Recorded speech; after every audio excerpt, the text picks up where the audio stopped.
What's up, everybody? This is the one and only yours truly, Sugi. And the thing is with Dota 2, I have made quite a lot of videos about it in the past, whatever it's the beginner guides or the custom map reviews or just discussion topics about Dota 2, but I never gotten around to do an actual full game review for people who have not played MOBA games before or have not, played the game since of the beta. And those who don't know, there was actually a very large patch not too long ago in Dota 2, the 7.00. And this patch changed the game quite drastically. For example, they removed the attribute bonus and replaced it with a challenge tree. They remapped the HUD system and the interface looks very different than the shop and the menus. Those were changed. They changed the map itself. A lot of locations such as Roshan has been relocated on the map. The forest/jungle is very different, and the picking screen and many things were changed on the game. Still, the core systems were there, like a very punishing type of a play style where you get punished for your mistakes, denying, last hitting, and items and the heroes, everything, and the victory conditions. These all stayed the same, but there was really a lot of drastical changes. But let's talk about Dota 2 as a game. Let's review it by point. And I'm gonna start with the audio and the music. I'm not a really big fan of the music in the game, especially on the screen and in-game. I think it's a really perhaps way too ambient and doesn't really create any type of like a feelings of battle. I think it's a very like gloomy type of a song, which just makes me just switch the music off while I'm playing this game. A lot of people play online games with music, especially the MOBA, so that's obviously an anecdotal point, but I'm just saying that the music is not very good in this game. I just have to say it. It's not very good. When it comes to audio, some of the fights, when they start to fighting, there's a lot of, when the characters get a kill, they will have a sound bites, and I think there can be this sort of a like audio mayhem on big fights where there's a lot of sounds of people using weapons, spells, and then the heroes are talking over each other. It becomes a bit of a mess, I'm not gonna lie. I don't really like a lot of the voice acting cast that they have on this game. The audio as a singular bites, if you would have just the one character and only his sounds you would play, they would be okay, but they don't really mesh that well when they come together. I don't think the audio blends in this game really well. I think they kind of contradict itself, and I think they make, for me at least, I mean, I've been playing this game since Dota 1. I mean, Dota 1 didn't have this problem, but Dota 2, especially, it was way too confusing on teamfights. Too much stuff were happening, and the audio kind of got you really messed up what was going on the fights, because it was overlapping with the effects, the sounds from the heroes, and the spell abilities. It just really made it very confusing to follow the fights, and it made it a bit of like a distortion between connection between the game and the audio, which I don't like. So I'm not a real big fan of the music and the audio. However, the voice packs on this game, whatever it's the Deus Ex one, the Bastion, all of these are amazing. The idea that you can actually get a voice pack, and a lot of them voice packs, are really amazing and really fun, and again give you a bit of an atmosphere on the game from your other favorite games. I'm obviously using the Adam Jensen one on my one because I got it through the pre-order, I believe, and I just love it. I just really like it. And they will be obviously adding a lot of content and more voice packs in the future, which is one of the better sides of Dota 2 in general, which I will talk about in a second about the whole cosmetics content.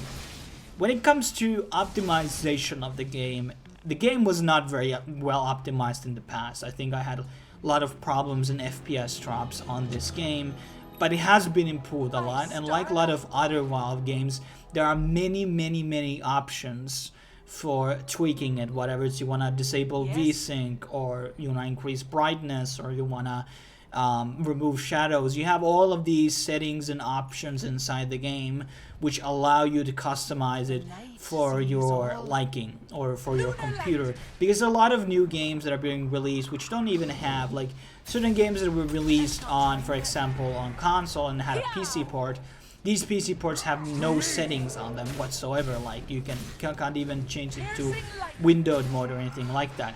And that's something I really gotta praise about Dota 2. It is just the fact that they have been optimized the game pretty well, running on without bad FPS drops or draining your computer to fucking death. And let's go back into the actual game.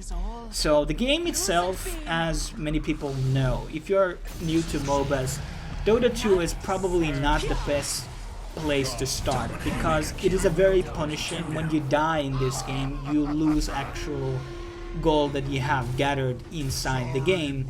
In no other MOBA this is actually a feature, and because of this feature it is extremely punishing.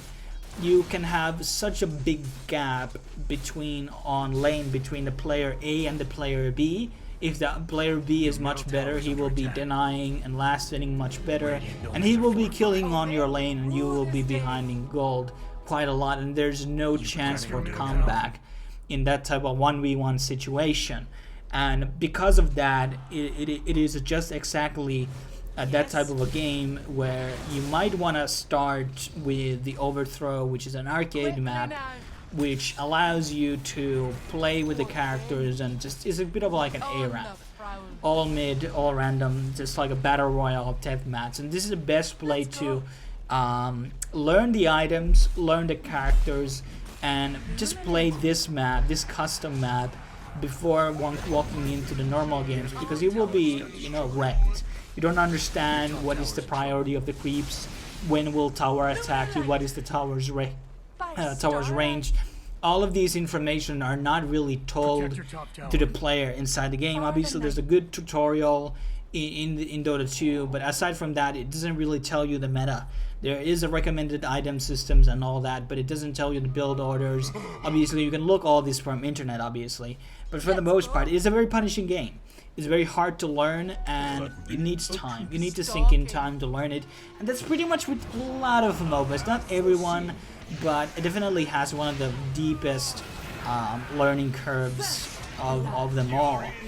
And one of the things that I don't like about the game, one of the reasons I never really got into it, is to do with the actual character movements. So unlike in other MOBAs, Dota 2 has an ability to actually select units on the map like a strategy game, so you're not controlled or you're not locked in your own character screen.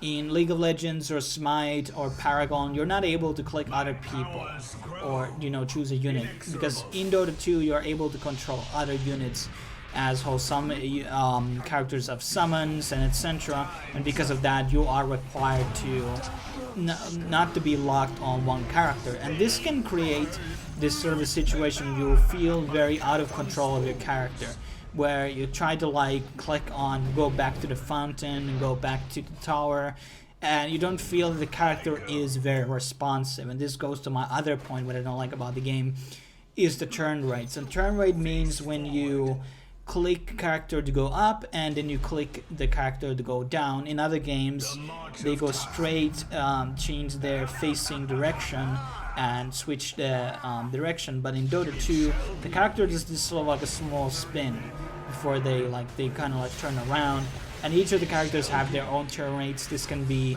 up to half a second, which is actually really important if you want to do a League of Legends type Wayne kiting type of stuff. That never could be possible in Dota 2 the way the game is created. It's a bit of more slower when it comes to actual character kiting and movement. It's not as smooth as in other games because of this element. This is something that a lot of people don't care about. I do care about a lot, and this is one of the reasons, one of maybe the biggest fault points of the game, and maybe something that I kind of wish that they would have fixed in some of the patches and get rid of it, and just the attack speeds and everything.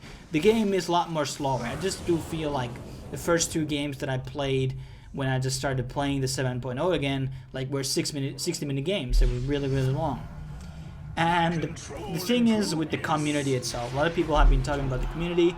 It's not really that bad if you keep people muted, but then again, like if you play in Europe, you will face a lot of people who are Russians, who don't speak English, do not communicate on chat, while in League of Legends or Smite, everybody's talking something, whatever it's flaming or something, at least they're talking.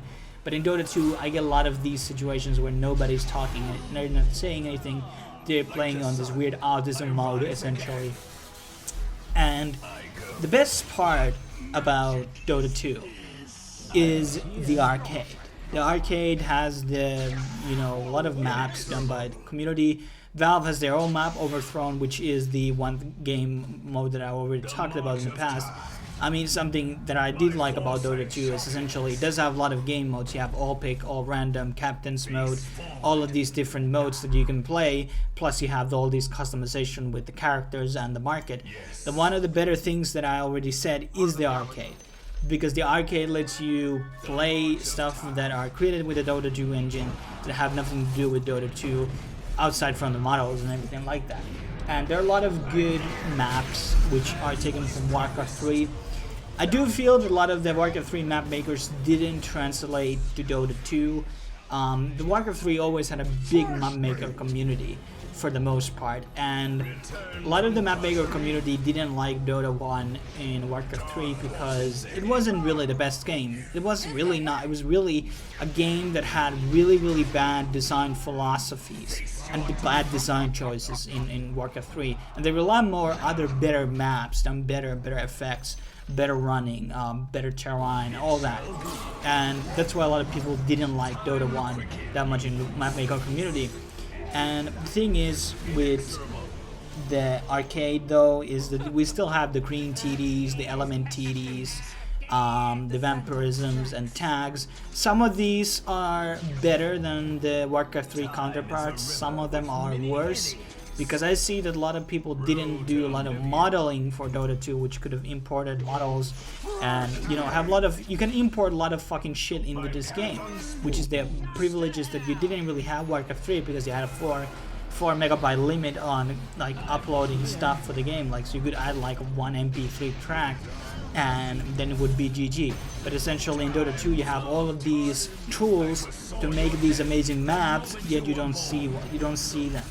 And I don't know why it's that reason. I never really digged into it, but for the most part there are a lot of really good maps in the arcade. If you're not into the normal games of Dota 2, you can play the arcade. And obviously in arcade you don't get like loot, which is some of the reasons why some people play the game. It's actually profitable to play Dota 2 because you get the item drops and you can sell these items. Some of the items can be very highly valued, and obviously you can buy the sets from Valve. I like the system that they're actually showing the real money costs, but some of these packs are really expensive, like 33 euros for a skin. That's a pretty fucking high price. I'm not gonna lie, no matter what kind of stuff comes with it, like an icon or something. But 33 euros is very high price point. And I do feel that the game and Dota 2 and Valve in general is meddled in with this sort of a gambling thing, and you have a lot of gambling features in Dota 2 as well.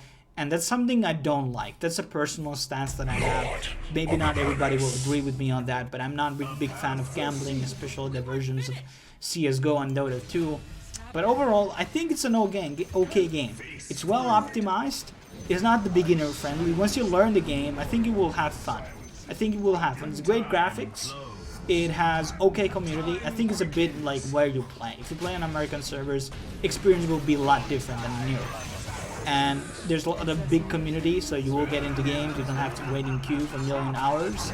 And there's a competitive scene that you can follow. There's a really lot of things in client which support the esports scene, which is really great in my opinion. Maybe they give bit too much money even, but for the most part, it's an okay game. But I do think it has major flaws, which are something that they probably will never got fixing around.